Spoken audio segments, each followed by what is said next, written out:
যেই কষ্ট এই দ্বীনের জন্য করেছেন তা ভুলার মতো না।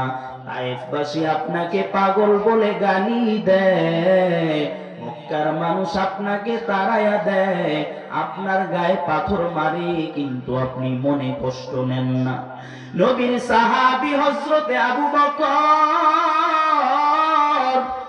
নবীর দরবারে কালিমা পড়ার পর আবু বকর ডাক দিয়া বলে, নবী আমার আমার মনে সহ্য হয় না, গোপনে গোপনে দ্বীনের দাওয়াত দিতে চাই না। ও নবী, আপনি যদি অনুমতি দেন, নবী গো, আমি প্রকাশ্যে দ্বীনের দাওয়াত দিব। নবী ডাক দিয়া বলে, ভাই আমার আবু বকর, প্রকাশ্যে যদি দ্বীনের দাওয়াত দিতে যাও, মানুষ তোমাকে বড় কষ্ট দিবে, মারবে। আবু বকর বলে, নবী আমার সহ্য হয় না। আবু বকরকে আমার নবী অনুমতি দেয় না। তারপরে আবু বকর পাগল। আবু বকর বলে, নবী আপনি অনুমতি দেন, আমি দ্বীনের দাওয়াত প্রকাশ্যে দিব। আবু বকর বের হয়ে যায়, দ্বীনের দাওয়াতের কথা বলে, এক আল্লাহকে বিশ্বাস করো, নবী মুহাম্মদের হাতে হাত রেখে কালিমা পড়ো। এই কথা বলার পর নবীর সাহাবী আবু বকরকে মানুষে মন মার দেয়। আবু বকর মায়ের দরবারে যায়, অজ্ঞান হয়ে যায়, হুঁশ ফিরার পরে বলে, গো মা, আমার কি হয়েছে আমি জানি না। ও গো মা, আমারে কে মেরেছে কি করেছে আমার জানা দরকার নাই। আমি যেই মুহাম্মদের দ্বীনের দাওয়াত নিয়ে বের হয়েছি, ওই মুহাম্মদ কই আমার একটু বলো। এই নবীর সাহাবী হযরতে আবু বকর নবীর জন্য এমন পাগল, দ্বীনের জন্য, ধর্মের জন্য এমন পাগল। এই সাহাবী হযরতে আবু বকর একদিন মসজিদে নববীর মধ্যে দাঁড়ায়া, রাত্র বড় গভীর, সবাই যখন ঘুমায়, হযরতে আবু বকর মসজিদে দাঁড়ায়া দাঁড়ায়া গুনগুন করে কান্না করে।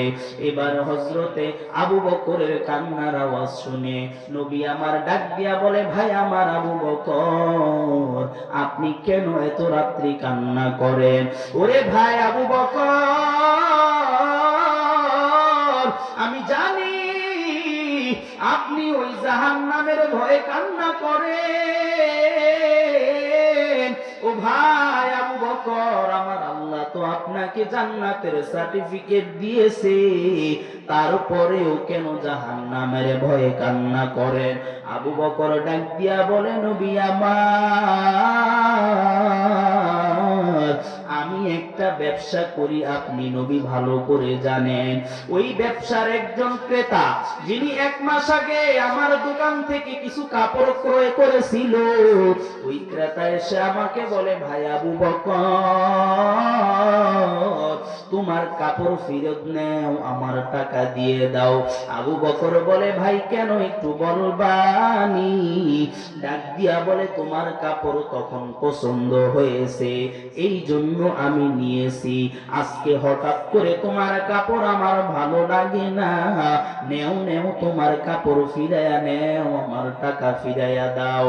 আবু বকর এই কথা বলে নবীর দরবারে কান্নার আওয়াজ, ডাক দিয়া বলে, ওগো নবী আমার, আমার আল্লাহ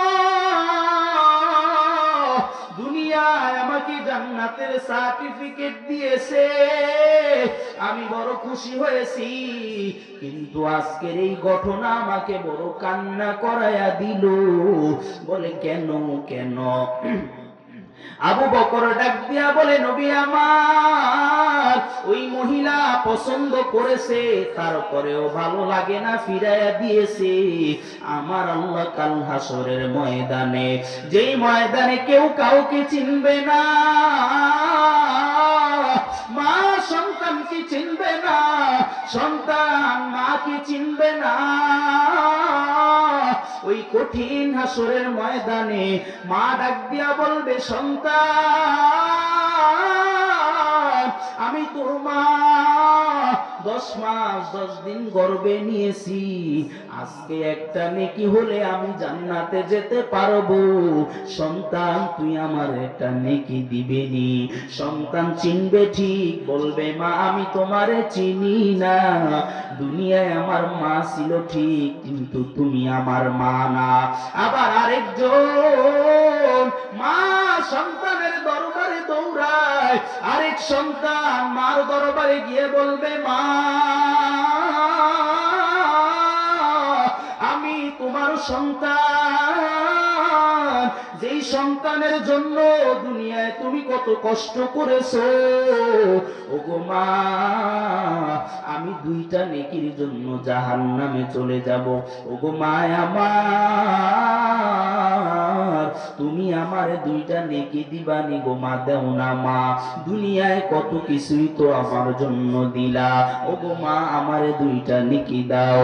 এই কথা বলার পর মা বলবে, দুনিয়ায় সন্তান ছিল ঠিক, কিন্তু তুমি আমার সন্তান না। চিনার পরেও চিনবে না, বুঝার পরেও বুঝবে না। ওগো নবী আমার, এত কঠিন হাসরের ময়দান, ওই ময়দানে আমার আল্লাহ যদি বলে, আবু বকর তোমাকে দুনিয়ায় জান্নাত দিয়েছি, সার্টিফিকেট বুঝায় দিয়েছি, ওরে ভাই আবু বকর তুমি যাও যাও, সার্টিফিকেট দেওয়ার পর আমি আল্লাহ তোমার কাছে যেমন আমল চেয়েছি তুমি তেমন আমল করো নাই। সার্টিফিকেট পাওয়ার পর আমি যেমন নামাজ তোমার কাছে চেয়েছি তুমি এমন নামাজ পড়ো নাই, আমি যেমন কোরআন তেলাওয়াত চেয়েছি তুমি তেমন কোরআন তেলাওয়াত করো নাই।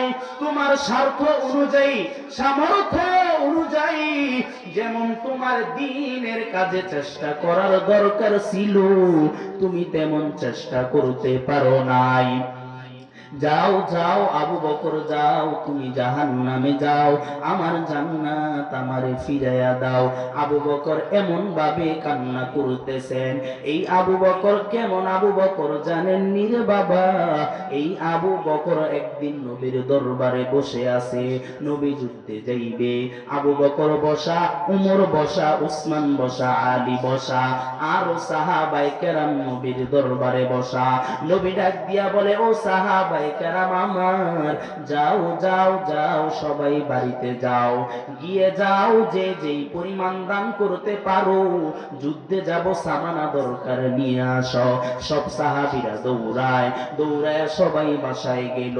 উমর এত সম্পদ নিয়ে আসলো, উসমান আরো বেশি সম্পদ নিয়ে আসলো, আলী আরো বেশি সম্পদ নিয়ে আসলো, আবু বকর কম আনে নাই। নবীর দরবারে বসেছেন, বসার পরে ডাক দিয়া বলে, উমর তুমি কি পরিমাণ সম্পদ এনেছো? উমর ডাক দিয়া বলে, নবী আমার, আমার সম্পদ এত পরিমাণ, আমি এত পরিমাণ সম্পদ আপনার দরবারে নিয়ে আসছি। নবী যা সম্পদ ছিল অর্ধেক নিয়ে আসছি। ওসমান তুমি কেমন সম্পদ এনেছো? ওসমান বলে, নবী আমার এত ভাগ থেকে এত ভাগ নিয়ে আসছি। আলী তুমি কেমন সম্পদ নিয়ে এসছো? বলে, নবী আমার আমি এত ভাগ থেকে এত ভাগ নিয়ে আসছি। আবু বকরকে ডাক দিয়া বলে, ভাই আমার আবু বকর বলবানি তুমি কেমন সম্পদ নিয়ে আসছো? আবু বকর ডাক দিয়া বলে, নবী আমার, আপনি জানেন কিনা আমি জানি না, আপনার জন্য আমার মনে এমন রহমত, আপনার জন্য আমার মনে এমন মুহাব্বত, এত মায়া এত দরদ। ওগো নবী আপনি জানেন না, আপনি যখন বলেছেন যুদ্ধে বের হবেন, আল্লাহর রাস্তায় মাল খরচ করতে হবে, নবী আমার, আমার যা সম্পদ ছিল সব সম্পদ কাচায়া নিয়ে আসছি। এই কেমন সাহাবী আবু বকর? নবী ডাক দিয়া বলে, আপনার ঘরে কি আপনি কিছুই রাখেন না? আবু বকর ডাক দিয়া বলে, নবী আমার ঘরে কিছুই নাই, কিছুই নাই। আমার ঘরে যদি কিছু থাকে তাহলে সেটা হলেন আপনি নবী মুহাম্মদ আর আমার আল্লাহ রাব্বুল আলামিন। এই সাহাবী কেমন সাহাবী? আবু বকর নবী অনেক আগে আবু বকরকে বলেছে, ওরে ভাই আবু বকর, তোমাকে হিজরতে যেতে হবে। আল্লাহ আদেশ করেছে যেই কোনো সময় হিজরতে বের হতে পারে। আবু বকর এই কথা শোনার পর পাগল হয়ে গিয়েছে। নবী হঠাৎ করে একদিন রাত্র বড় গভীর, সব বন জঙ্গলের পাখিগুলো ঘুমায়, পশুগুলো ঘুমায়, মানুষগুলো ঘুমায়। নবী বের হয়ে গেলেন। বের হয়ে আবু বকরের দরওয়াজায় দাঁড়ায় বলে, ভাই আবু বকর, উঠেন না, উঠেন, আমি হিজরতে যাব, আল্লাহর আদেশ। টোকা দেওয়ার সাথে সাথে আবু বকর দরওয়াজা খুলে বলে, লাব্বাইক ইয়া রাসূলুল্লাহ, লাব্বাইক ইয়া হাবিবাল্লাহ। ও নবী, আপনি বলেন কোন দিকে যাবেন, আমাকে বলেন, আমি প্রস্তুত। নবী অবাক হয়ে বলেন, ভাই আবু বকর, আমি বলার সাথে সাথে আপনি বের হয়ে গেলেন। ও ভাই আবু বকর, আপনি কি ঘুমান নাই? আবু বকর ডাক দিয়া বলে, নবী আমার, আপনার জন্য আমার মনে এমন মোহাব্বত, আপনি যেই দিন বলেছেন আমার আপনার সাথে হিজরত করতে হবে, ওগো নবী আপনি বিশ্বাস করবেন না, ওই দিন থেকে আমি আবু বকরের এই পিঠ বিছানায় লাগাই না। ওগো নবী শুধু তাই না,